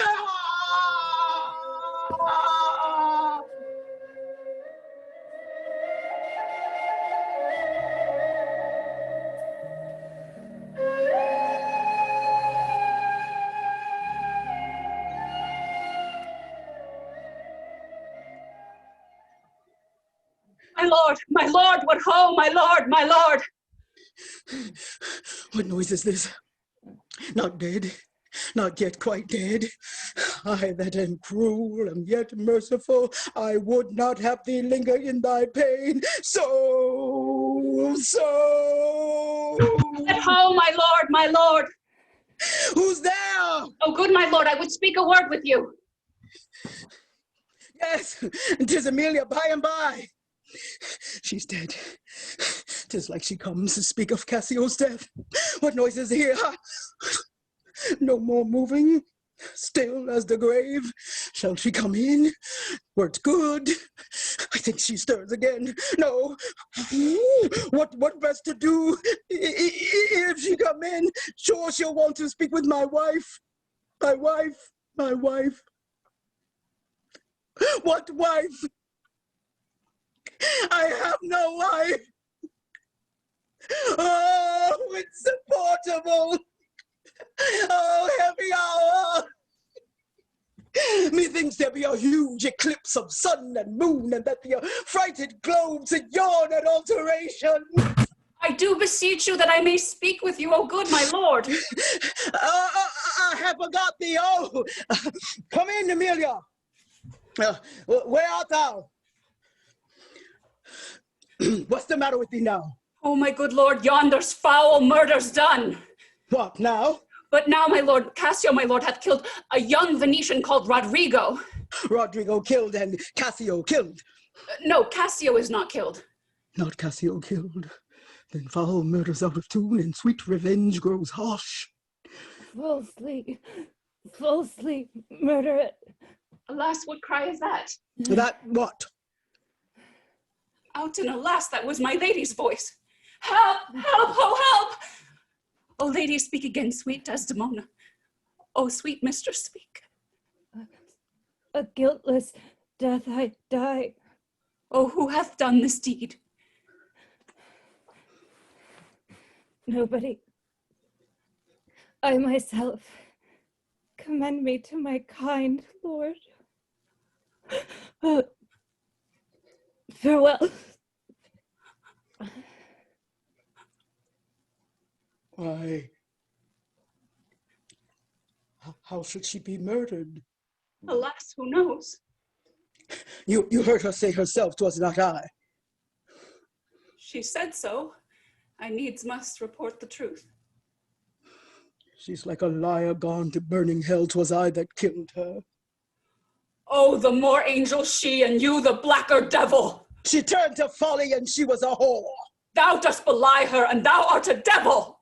She was false as water. Thou art rash as fire to say that she was false. Oh, she was heavenly true. Cassio did top her. Ask thy husband else. Oh, I were damned beneath all depth in hell, but that I did proceed upon just grounds to this extremity. Thy husband knew it all. My husband. Thy husband. That she was false to wedlock. Aye, with Cassio. Nay, had she been true, if heaven would make me such another world of one entire and perfect chrysolite, I'd not have sold her for it. My husband. Aye, 'twas he that told me first. An honest man he is, and hates the slime that sticks on filthy deeds. My husband. What needs this iteration, woman? I say thy husband. Oh, mistress, villainy hath made mocks with love. My husband say that she was false. He, woman. I say thy husband. Dost understand the word? My friend, thy husband, honest IAGO. If he say so, may his pernicious soul rot half a grain a day. He lies to the heart. She was too fond of her most filthy bargain. Ha! Do thy worst, this deed of thine is no more worthy heaven than thou wast worthy her. Peace, you were best. Thou hast not half the power to do me harm as I have to be hurt. O gull, O dolt, as ignorant as dirt, thou hast done a deed. I care not for thy sword, I'll make thee known, though I lost 20 lives. Help, help, oh help! The Moor hath killed my mistress! Murder, murder! What is the matter? How now, General? Oh, are you come, Iago? You have done well, that men must lay their murders on your neck. What's the matter? Disprove this villain if thou beest a man. He says thou toldst him that his wife was false. I know thou didst not. Thou art not such a villain. Speak, for my heart is full. I told him what I thought and told no more than what he found himself was apt and true. But did you ever tell him she was false? I did. You told a lie, an odious damned lie upon my soul. A lie, a wicked lie. Did she false with Cassio? Did you say with Cassio? If Cassio, mistress, go to, charm your tongue. I will not charm my tongue. I am bound to speak. My mistress here lies murdered in her bed. Oh, heavens forfend! And your reports have set the murder on. Villainy, villainy, villainy. I think upon it. I think I smelt, oh, villainy. I thought so. I'll kill myself for grief. Oh, villainy, villainy. Oh, I'm mad. I charge you. Get you home. Good gentlemen, let me have leave to speak. 'Tis proper I obey him, but not now. Perchance, Iago, I will ne'er go home.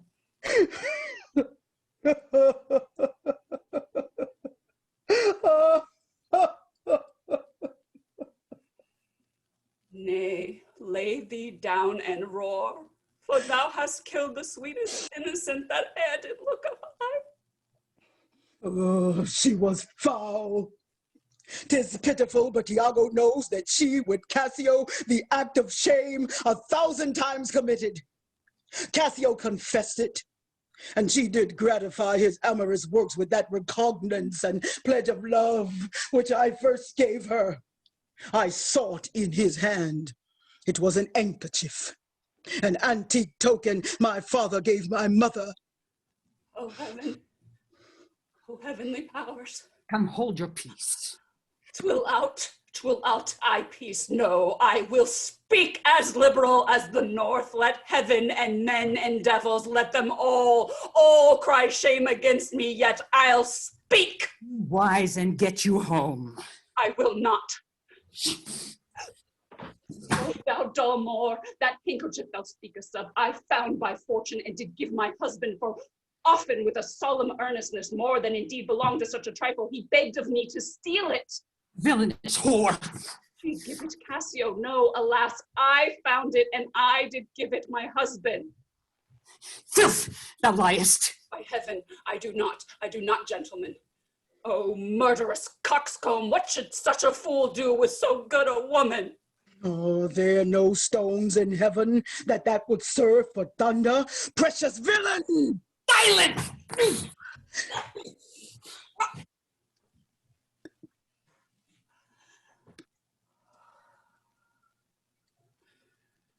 What did thy song bode, lady? Hark, canst thou hear me? I will play the swan and die in music. Willow, willow, willow. Moor. She was chaste. She loved thee, cruel Moor. So come my soul to bliss as I speak true. So speaking as I think, I die. I die. Here is my journey's end. Where should Othello go? How dost thou look now, O ill-starred wench? Pale as thy smock. When we shall meet at Compt, this look of thine will hurl my soul from heaven, and fiends will snatch at it. Cold, cold, my girl, even like thy chastity. Ah, cursed, cursed slave! Whip me, ye devils, from the possession of this heavenly sight. Blow me about in winds, roast me in sulfur, wash me in steep down gulfs of liquid fire. Oh, Desdemona dead!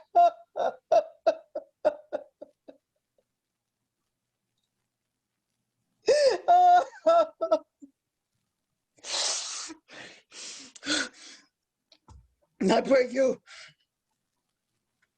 will you, I pray, demand this demi-devil why he have thus ensnared my soul and body? Demand me nothing. What you know, you know. From this time forth, I never will speak word. O thou pernicious caitiff! How came you, Cassio, by that handkerchief that was my wife's? I found it in my chamber, and he himself confessed but even now that there he dropped it for a special purpose which wrought to his desire. Oh, fool, fool, fool! You must forsake this room and go with us. Your power and your command is taken off, and Cassio rules in Cyprus. For this slave, if there be any cunning cruelty that can torment him much or hold him long, it shall be his. You shall close prisoner rest till that the nature of your fault be known to the Venetian state. Come, bring him away. Soft you. A word or two before you go. I have done the state some service, and they note. No more of that. I pray you, in your letters, when you shall these unlucky deeds relate, speak of me as I am, nothing extenuate, nor set down aught in malice. Then must you speak of one who loved not wisely but too well, of one not easily jealous but being wrought, perplexed in the extreme, of one whose hand, like the base Indian, threw a pearl away richer than all his tribe, of one whose subdued eyes, albeit unused to the melting mood, dropped tears as fast as the Arabian trees their medicinal gum. Set you down this, and say besides that in Aleppo once, where a malignant and a turbaned Turk beat a Venetian and traduced the state, I took by the throat the circumcised dog and smote him thus.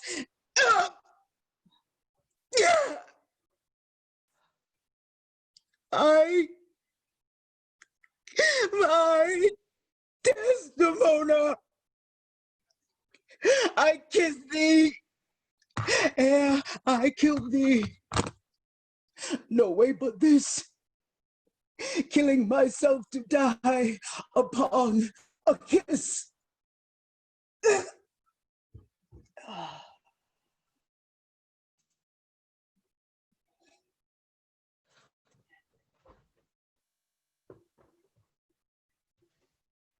Oh, Spartan dog, more fell than anguish, hunger, or the sea. Look on the tragic loading of this bed. This is thy work, the object poison sight. Let it be hid.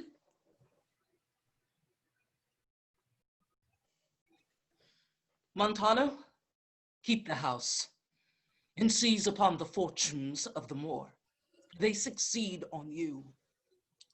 To you, Lord Governor, remains the censure of this hellish villain, the time, the place, the torture.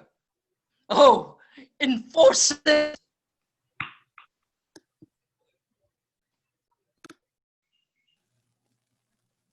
Myself will straight abroad, and to the state this heavy act with heavy heart relate.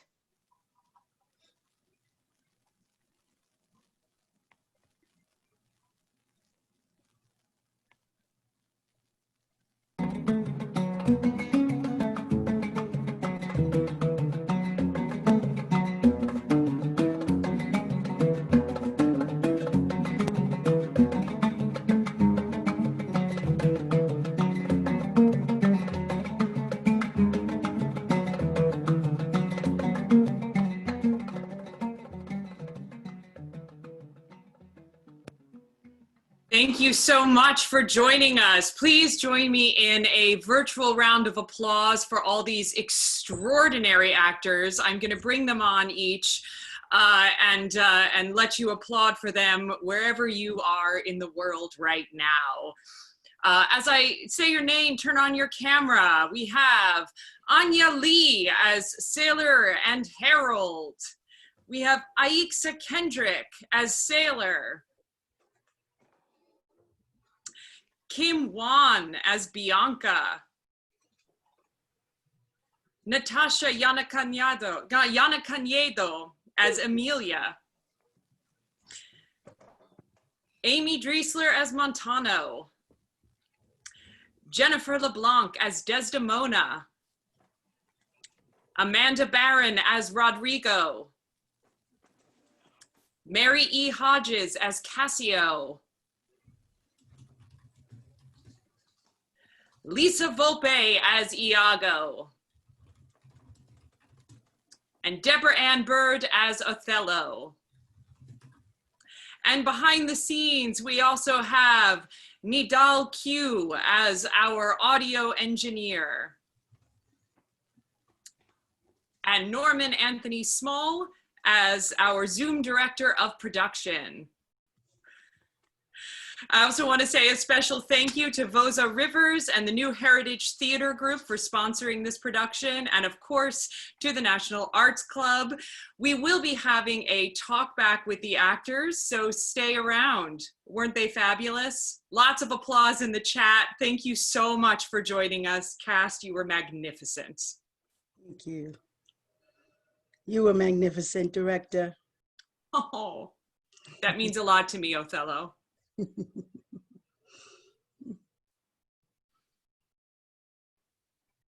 Hi, everyone. I'm Mitch Case. I'm with the National Arts Club, and I'll be leading the Q&A this evening. First of all, I want to say thank you to all of tonight's performers and the production team. We really appreciate you taking the time to put this together and to share it with our audience. And as you can see, the chat box is blowing up with nothing but positive thoughts. So we appreciate everyone who tuned in as well. So let's dive into questions. Mitch, my mistake, we have one more person I'd love to make sure that everyone gets to know, although I'm sure they all know him. Yes, Associate Artistic Director. Yes, Dathan B. Williams. Thank you so much. It was beautiful. Yay! Thank you, Dathan. Bravo. Bravo. All right. Thank you, Mitch. No problem. Okay, so I think a question that is on everyone's mind is, how did this all-female version of Othello come about? Well, that's a story. Okay, so I was at the Star Conference, right? And then I'm not going to give you the long version. I met Lisa at the Star Conference, Shakespeare Theater Association of America. Oh, not America. They took that A off. Shakespeare Theater Association. And I was saying that I was going to start the Harlem Shakespeare Festival. And Lisa Wolpe, she came up to me on the break and she said, "Hey, Debra Ann, I hear you're going to start the Harlem Shakespeare Festival." And I say, "Yeah, I am." She says, "Oh, you need help with that?" I said, "Uh-huh, I sure do." She said, "Well," I said, "Well, what can we do?" I said, "I don't know. Maybe we could do a reading or something. I don't know." And time went on. And then we met in New York City. And then we saw Tina Packer's Othello. No, it wasn't Othello, but Othello was in it. Women of Will, right, Lisa? Women of Will. We saw Women of Will, and then the Desdemona Othello scene was in it, and I remembered that I wanted to do that play. And then Lisa and I said after the show, "Lisa, you got any IAGO in you?" And she said, I was trying to give you a chance to say it, Lisa. "Do you have any Othello in you?" "Yeah." And then next thing you know, she's in New York. We're planning an all-female Othello, like that. And then years later, we do this version, a 90-minute version in 2019. Lisa adapted it.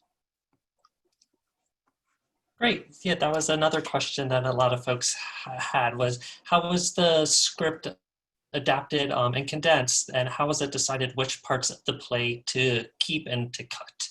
That's you, Lisa. I was working at the Utah Shakespeare Festival, where the artistic directors of Southwest were working on stage, and they asked if we could put on a show. They had a 90-minute window, and they had a budget for 6 actors. So I condensed it, and it turned out I was working on another show, and I asked my colleague and brilliant collaborator, Vanessa Morosco, "Could you direct the Southwest production?" She knocked it out of the park. They picked up a whole bunch of awards.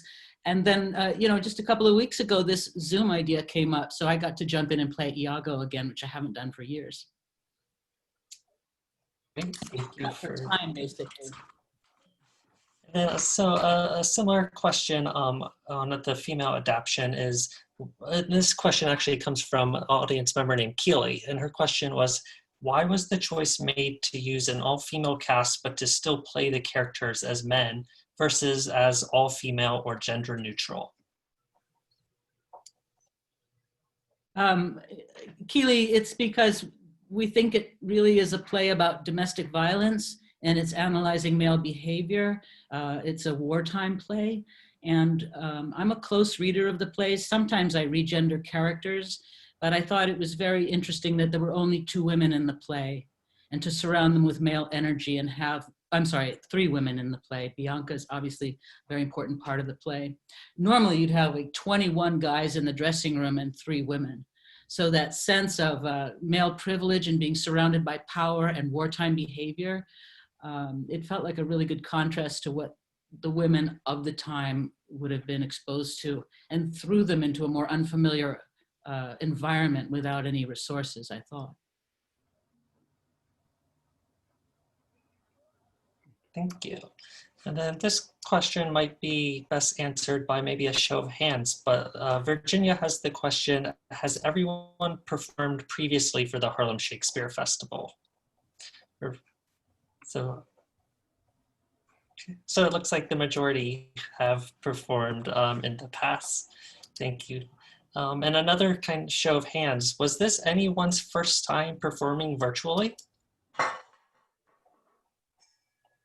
No, it looks like everyone, okay. Oh, okay, Lisa, do you mind telling us a little bit about how that experience was, or for any of you? I thought it was a really great cast and a wonderful director, and the production, you know, obviously was rehearsed in a weekend. I think what's hard is not being able to see your partner and feel their bodies. On the other hand, not having been able to work with actors in this way for 6 months, it's just a joy to have Norman Small call places, you know, to be involved in. Yes. We can. Where is Norman? I'm here changing pronouns.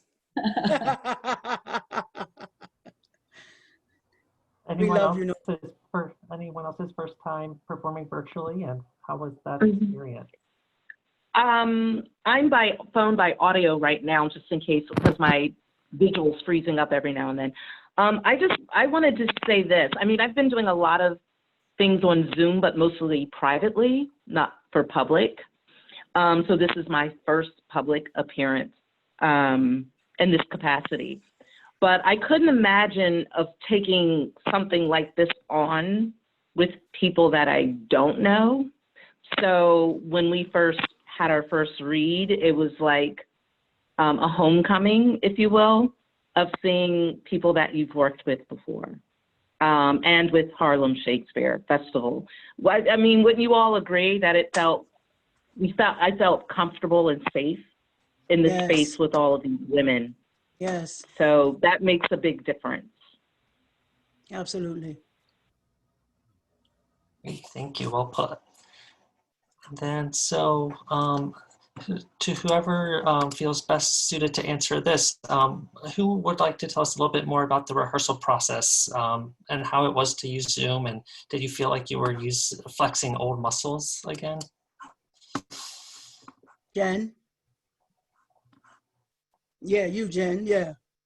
Yes, Jen, talk about that. About using Zoom again. I haven't, rehearsal process was fantastic. I haven't done much online.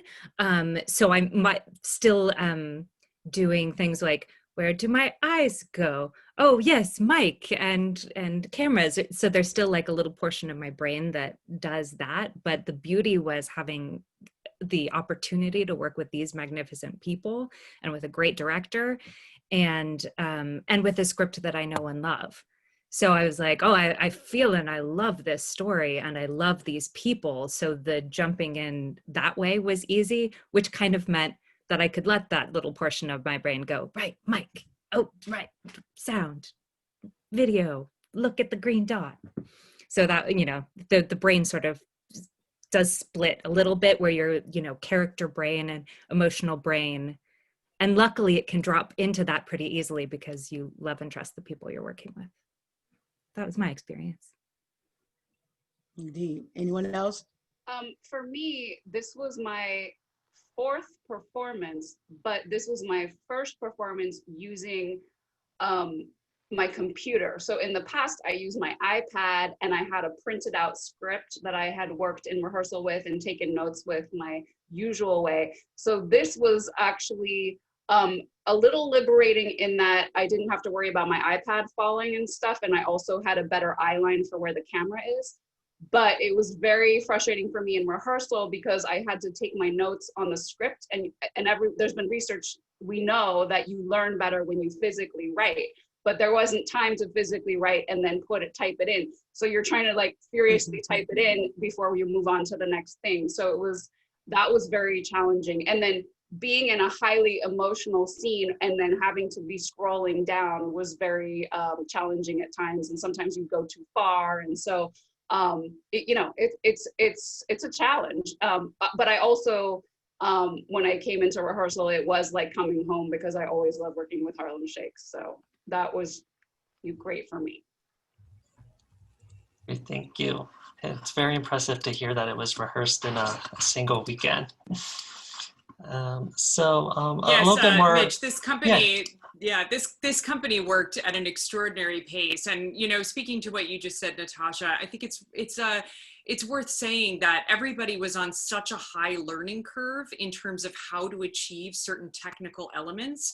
And that is, right down to how do you take your notes, where do you look, how do you even make an entrance? Some famous actors would argue that getting on and off the stage is one of the largest tasks to learn. And these are what was so important to us when we suddenly take all that knowledge out from under them and all those practice tools. What was so important to us, and I think you agree, Debra Ann, that we got experts in this text, in performance, in the room, because we knew the rest of the elements would take up the rest of their brain space, and Absolutely. they excelled in it. Indeed. I think I'm a little bit like lost for words, but I'm thinking that I want to say that we purposely chose each lady handpicked for various reasons. And because all of them have played with us before. There's my Mardian, Aixa is my Mardian in Cleopatra. Anja is Cordelia in my Lear. And then Amy Driesler, God bless you, girl. You go with us everywhere we go. She played Cassio, she played Montano and switched back and forth. Natasha has been with us since 2004. My Emilia, my Charmian, and I'm saying my, because those are the shows that I actually was in. Sometimes I don't get to play, but when I do, I play with all of these ladies. My Mary, my Amanda, my Jen LeBlanc, who am I leaving? I didn't get to you, Lisa. You already know. My mentor, my soldier friend, my warrior queen. God bless you. Dathan, you always got my back. Love you, Norm. Thank you, National Arts Club. Vanessa, use the bomb diggity. The bomb diggity. Nidal. Thank you. I love you, Nidal. Thank you, man. I'll see you on the next one. Yeah. Any more questions in that chat? Yeah, a few more. Yeah, we've got a couple more minutes here. With the Zoom on the mind, I think everyone was asking who is managing the Zoom and kind of what was going on behind the scenes. Maybe Norman, if he doesn't mind talking about that. Norman and Nidal. Bless you, Kim Wuan. Yeah, Norman and Nidal were incredibly essential to this process and have been managing everything for us, not just as the audience has been here, but throughout the rehearsal process. Norman, tell us what that was like. Woof. All right. It was an amazing, amazing thing. Well, just for starters, I cannot do it alone. So I had an amazing technician in Nidal. So we went back and forth on, I put together a run of show. which really helped just break down what the elements look like. So once we ran through that, it was smooth. So it freed me up to like be in chat and work out some technical things that go on behind the scenes.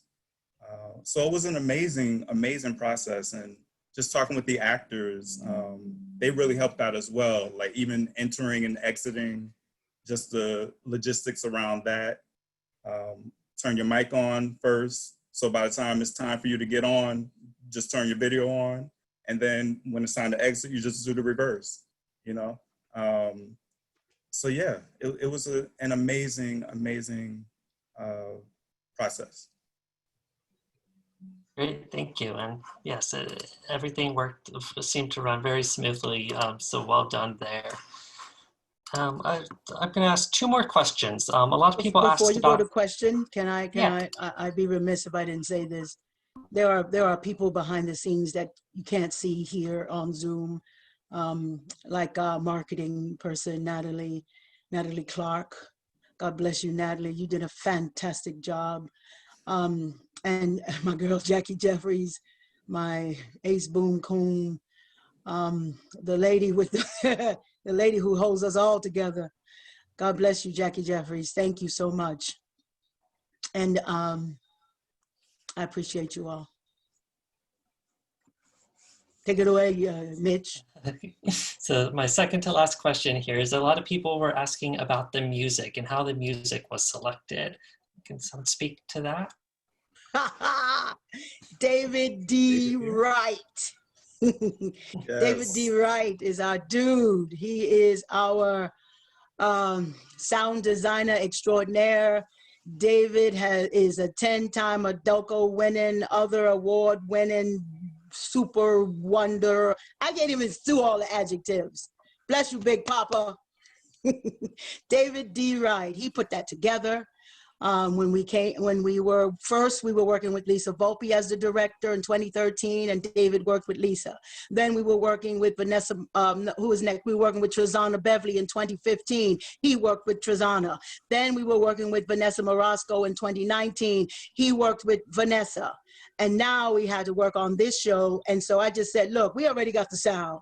Let's just use this. And Vanessa was a good sport about it. Norm was a good sport about it.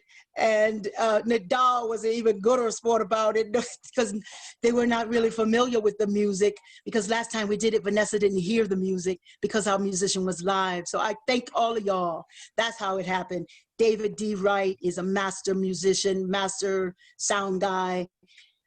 That's how it happened. Great. Well, thank you to David. And I see David said a big thank you in the chat box too. So thank you for joining us tonight, David.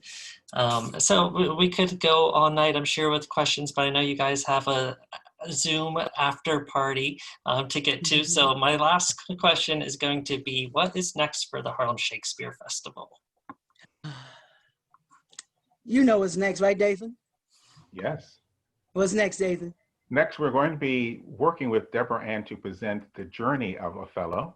That's our next thing up with Harlem Shakespeare. We also have in the works, we're probably going to do a journey where we would start a series of talks with different directors and different actors and different producers about the process of doing classical theater as people of color, at the BIPOC journey into this new transition of what is happening in the world today. We welcome you all to come with us. We want to thank you so much for being a part of this journey tonight. Again, we want to thank Vanessa. We want to thank the National Arts Club. We want to thank Vosa Rivers and all of our producers and friends and all of the wonderful actors. Thank you so much for a wonderful event. Good evening. Bye-bye. Great. And another big thank you from the National Arts Club. If you enjoyed tonight's online program, I do encourage you to check out nationalartsclub.org to find our next upcoming programs. And we look forward to those programs from the Harlem Shakespeare Festival as well. Indeed. Thank you. Visit becomingothello.global. There you will find all things Becoming Othello and what's going on with Harlem Shakes. Becomingothello.global. Bless you all. Good night. Thank you, everyone. Good night.